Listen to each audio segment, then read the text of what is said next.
When did you discover that you were hyper competitive with yourself? Oh, good question. It was young. It was primary school. It was primary school. And I think rightly or wrongly, it was driven by, I suppose I had parents that, were encouraging me in school and in my education. So I would have been coming home and it would have been like, oh, what did you do today? How did you do? Where did you compare? To everyone else in your class. So there was the pecking order from... So there was the pecking order. So I think that was kind of, and I don't think my parents really knew what they were doing, but I'm the eldest. So you're always trying things out with your eldest, so we're the tester. So works out most of the time, but so I don't think there was anything in it from them, but that kind of built into me, that of competitive nature. Now I've tried to move away from that, judging myself off others, and then I think getting into sport and getting into the gym and just taking any opportunity I can to get involved in anything and push myself. That I think is a lot more healthy, competitive. And I think that was probably when my son was born, about 11 years ago. I wouldn't have been that big into, health and fitness, but definitely after having him, got more involved in it. And that just drive to kind of push me and see what I could do and see what I can achieve. I think that all came to fruition from about then. Interesting. So was that the moment? And if not, when was the moment where it shifted from competing with kind of the pecking order to like competing with myself? At university. Okay. Definitely at university. I think sort of through primary school, I was a big fish in a little pond, and then I moved to big school, and it was a lot more of an even playing field. But I think I still had that sort of competitive nature with my classmates and who I was working with. But definitely at uni, because I had to work so hard, I think I just concentrated more on me and what I was doing. Yeah. And I had fantastic peers and friends at university, and there was about 6 of us, and surprisingly for a mechanical engineering course there was 4 guys and two girls, and we had some really, really smart, like genius level people, the sort of people that go out Monday to Thursday and are barely in class, stealing all my notes, and still getting fantastic grades, whereas me and a couple of the others were really having to work. And I think at that point, I just started looking more at what I was doing. Right. And at that point, we'd had our daughter. So I was a mum as well. So I think my whole priorities and mindset changed, because I was having to work really hard and having to focus on uni, but I had that sort of family life outside, and I had Emer, who was growing up. So definitely that change of focus helped that as well. But I think definitely at uni, and then the projects that we did were very sort of teamwork and group based. Yes. So it wasn't the individual; it was always a team. So thankfully, I sort of knocked that sort of hard competitive edge out of me, but was much more competitive with me and sort of pushing myself to sort of achieve and get to where I wanted to go. I heard something class the other day, and they were talking about how kind of traditional schooling systems don't really prepare us for the collaborative workplace. And they were saying if you were to collaborate in primary school or secondary school, it was called cheating. And then you get booted out the school door and you realise, like, oh, mate, the whole world is about collaborating. Do you know what I mean? It's about cheating and stealing and copying and coming alongside each other and all that sort of stuff. 100%. And because of the work I do now in schools, and sort of seeing that, I'm working with schools and trying to encourage them to do more project-based learning, and really make it relatable to what happens in the real world, because we're not all sitting there with textbooks and no hints to what we have to do in a class, and we're always working together. Nothing gets built, nothing gets made, nothing gets produced unless there's teamwork, unless there's collaboration, so. And there is this sounds a wee bit wishy-washy, I'm not usually like this, but like there is an abundance in the marketplace. It's not like if your neighbour over here, Daniel, is doing 20% better than you, that he's going to get an A and you're not going to get an A. Do you know what I mean? It's like, actually, everyone around the table can win here if we all kind of collaborate and if we kind of seize the opportunities that are there. Exactly. And I think that's really what we were doing at uni, because, I had my skill, and my skill was getting up in the morning, going to every lecture, taking the best notes I could, because I knew that's what I had to do. Nice. And then the rest of the group that needed that, they knew that was there, but there was other people in the group that could do the really hard sums, or just had a really different way of thinking. So like when we were doing our CAD projects, they were there to support me, because I was never going to be a design engineer, but they were much better equipped for it, and could use the tools really better interesting than me. That you treated university almost like a startup. If you think about it, do you know what I mean? It was a team-based approach. Well, we kind of did, because right from the outset, and part of the reason why I chose the course I chose was because we had the opportunity to do Form the Student. And it's very, very team-based, and you have to be 100% committed to it. So from the very outset, like, I think 4 out of the 6 in my group, we all did Form the Student. The other 2 did. Which is like you build a car and race it, or you build a single-seater race car. So you take it on in your third year project, and you design and manufacture the physical parts on the car. So you'll work on the powertrain or the drivetrain, and you'll do aesthetics, anything like that. So that's what the third years do. And then fourth year, and we did it for third and fourth year. So fourth year of a master's, your final year, you take on the managerial side of things. So you become ops director, or you become finance director, marketing. Man, what a scheme. That sort of way. So it was really, really good. Really, really good from that point of view. And, you have to be committed, and, you do design it, you do build it. Now, it's pretty much an evolution of what has come before, but you've worked on that too. Sure. So, you're putting a lot into it. Yeah. You get it built, you do your testing, your shake testing, your picking tires, all the rest of it, and then you take it over to England and race it in Silverstone, and, you go through proper scrutineering, you go through a shake test, you do an endurance run, you do a sprint run, and it's good. And there's universities and students involved from all across the world. And probably when you're in the middle of it, you don't appreciate it as much, and sort of appreciate the experience and what you're actually involved in, until you're sort of standing on the outside looking in. So it's interesting now.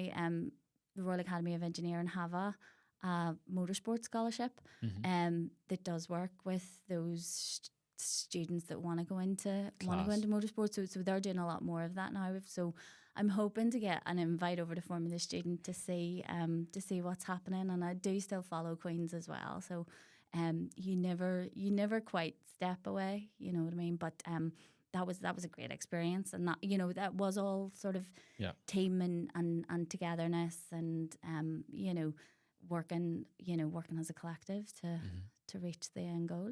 Unreal.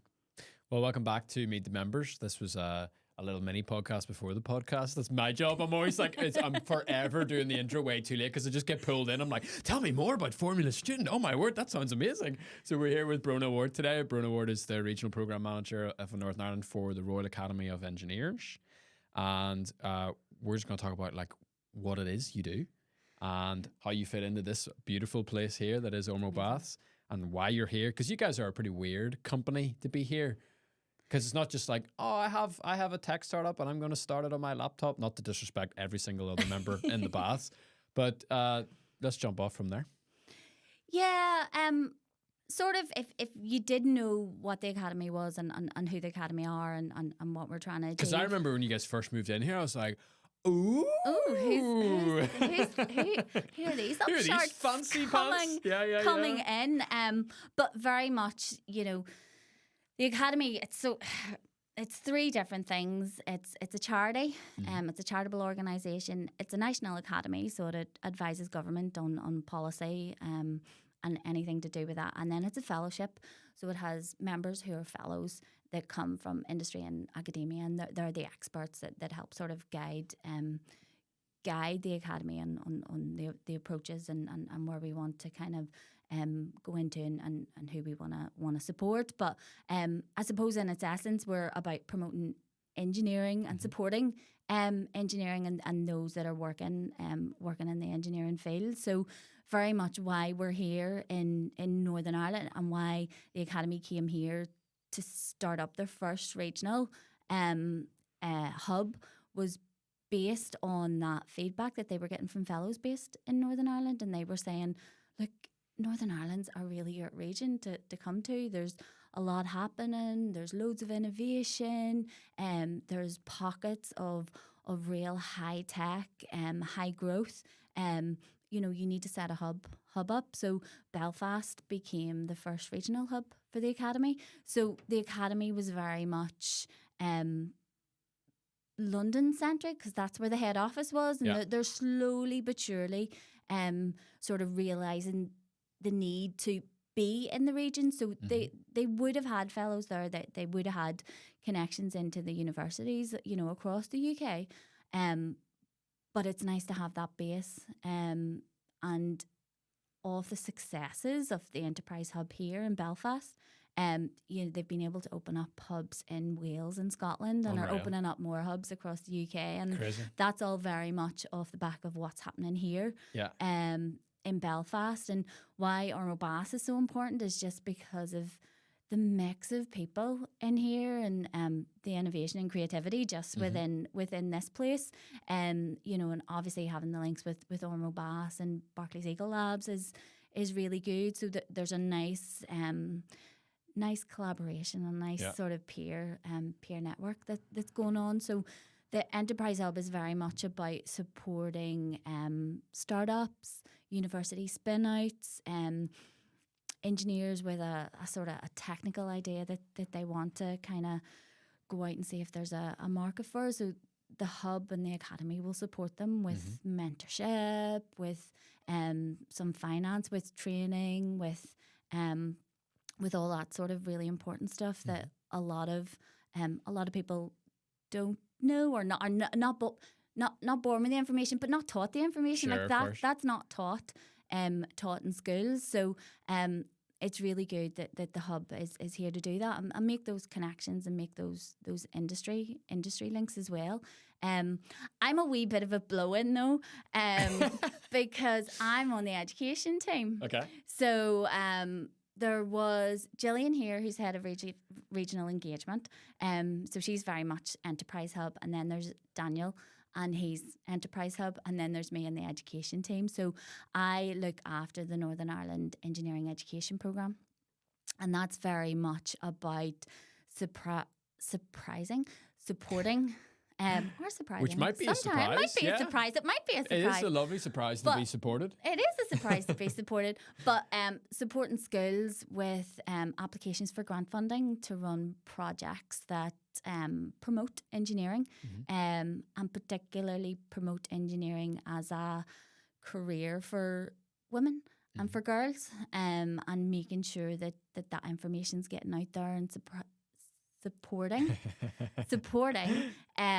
supporting teachers with delivering STEM activities. So that's through training, through resources, and just offering them a network of support. So that's across all of Northern Ireland, not just in Belfast, and actually further afield, across sort of Omagh, Enniskillen, Craigavon, Newry, that those sort of areas, and it's primary schools, secondary schools, and further education colleges as well. So we're up to full capacity at the minute, just hot off the press last week. So we're 42. Come on. 42 primary schools, secondary schools and FE colleges. Some amazing projects going on at the minute. but teaching that sort of entrepreneurial approach is something that one of the schools is actually looking to do at the minute, and they're very much focusing on that. And actually, I was at that school today doing bursary interviews, because we have bursary awards for female students, and they were saying that their students had been out to do some training on pitching of ideas and stuff like that, which is all very new to the teacher, but she was super excited about it. So it's really, really good to see things like that. And we have another school who are setting up their own radio station and podcast within their school as well. So it's all things like that, so using, sound equipment, what it takes to do that, and involving not just sort of technology or engineering students, but getting in drama, English, music department. So it's really nice to see that sort of thing. And because my background is mechanical engineering, I'm a STEM ambassador, so I get to go out and sort of get involved a wee bit more, which is really, really good. Unreal. Why do you think there is this sort of decentralization of opportunity taking place? And what I mean by that is, I think even whenever I was going through school, the UK was still extremely London-centric. Or if you went down south, you had to be in Dublin. You know what I mean? It's like you have to be in those areas. And to some extent, and even in Northern Ireland, you had to be in Belfast, whereas there seems to be a lot of like dissemination of opportunity. Why do you think that's taking place, other than it's a good thing that it is?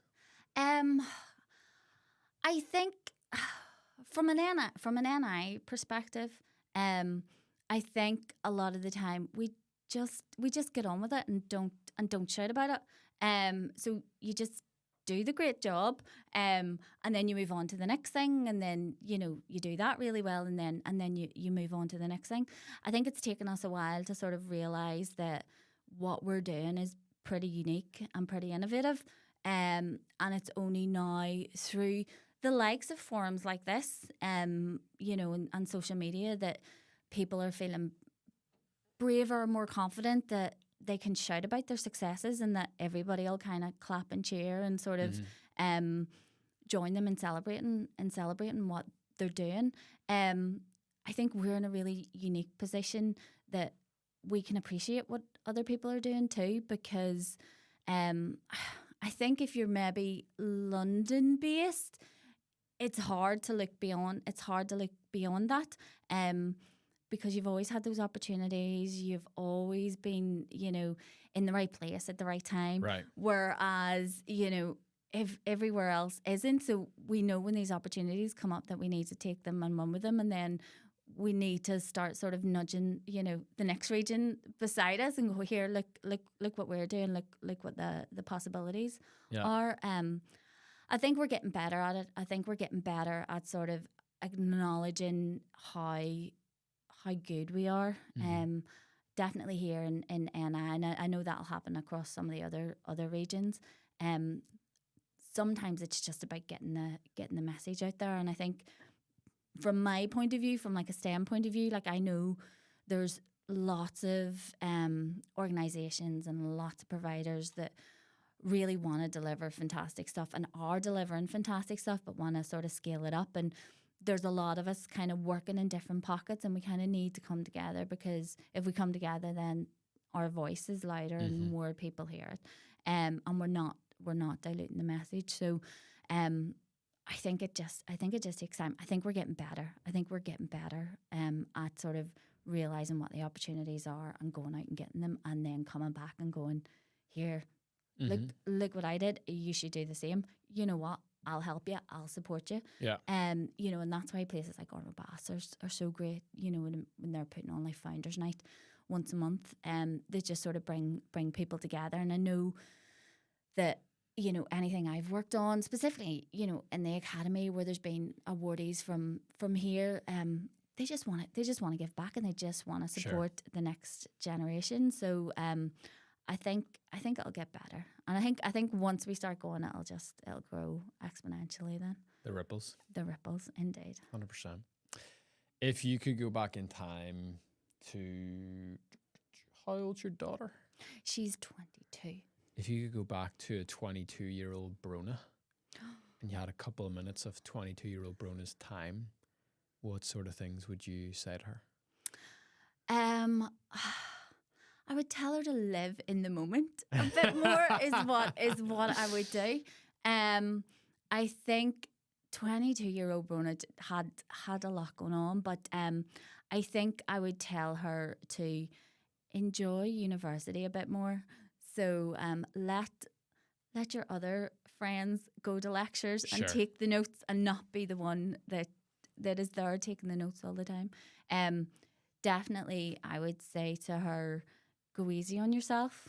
Don't put the amount of pressure that you put on yourself onto yourself. You will get through it. You know, you're great at what you're doing. You're more than capable. And I would just tell her to sort of just trust in herself, and be confident with what she's doing and where she's going. Mm-hmm.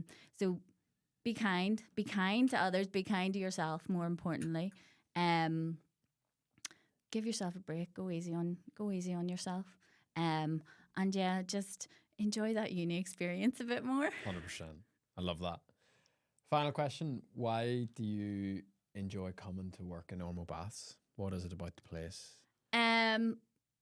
Anything that specifically is just like, yeah, it's this wee small thing here. Everyone says the people.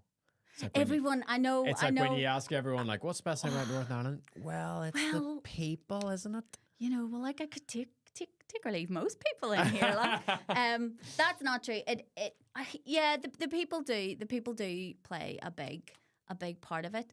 I think it's just nice. The building itself is just so nice, and you know, probably for me, if I wasn't gonna go for the people, I think it's the interesting things you see going on in this building.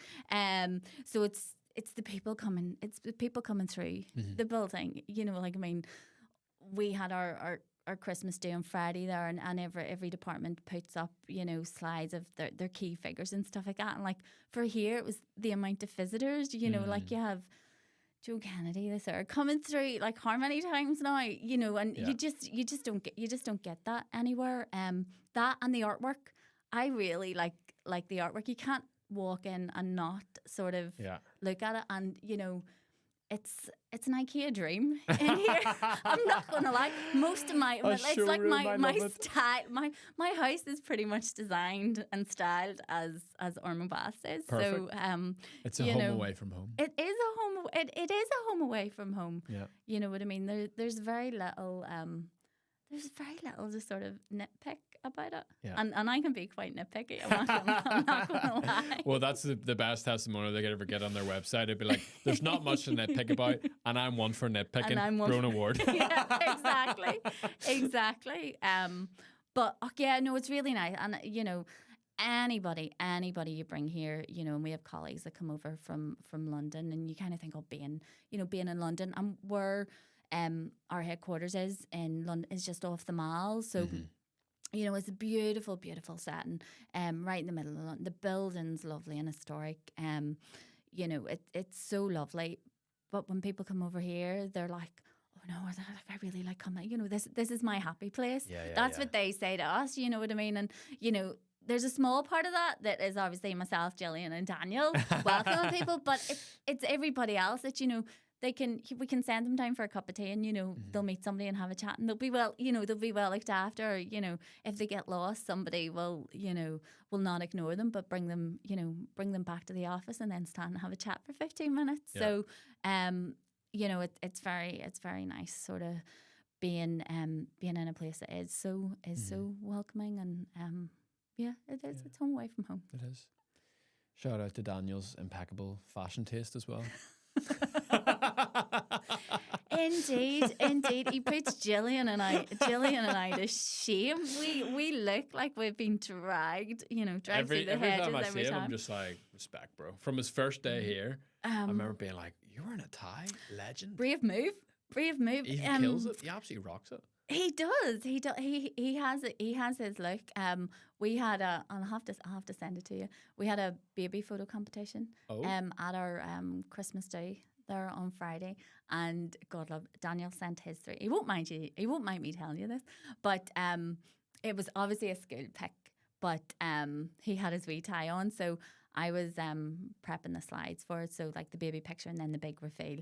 And to give everybody a wee bit of a clue, it was like tied for cutest smile. And I was like, yeah, like there's going to be people, no. But you know what killed it? The picture he sent me, the reveal picture, wasn't of him with a tie. You know, it was him when he was on his travels in Kenya. Now, it was a really good picture. But I thought that tied for cutest smile was like, there was definitely people it's top drawer copywriting right there. Isn't it? Unreal. Well, if you would like to make Ormeau Baths your business home, we would love to have you. The team would love to show you around. If you're listening to this on the website, it's very easy. You just click the get in touch button wherever we are. I'm like looking up at the imaginary navigation bar above me. Or wherever you're listening to this episode, there'll be a link in the description for you to basically book a coffee with the team and come in and see. We love Ormeau Baths. It is our home away from home. And if you are thinking about starting a business, you currently have a business, or actually there's a few people who like work for companies and the company is doing remote work and they come and they work here because they love here, because why not? You know, I'm one for nitpicking, but there's not a lot to nitpick about here. Hashtag Bronagh Ward. Thank you very much. Really appreciate it. Thank you. See you again next time.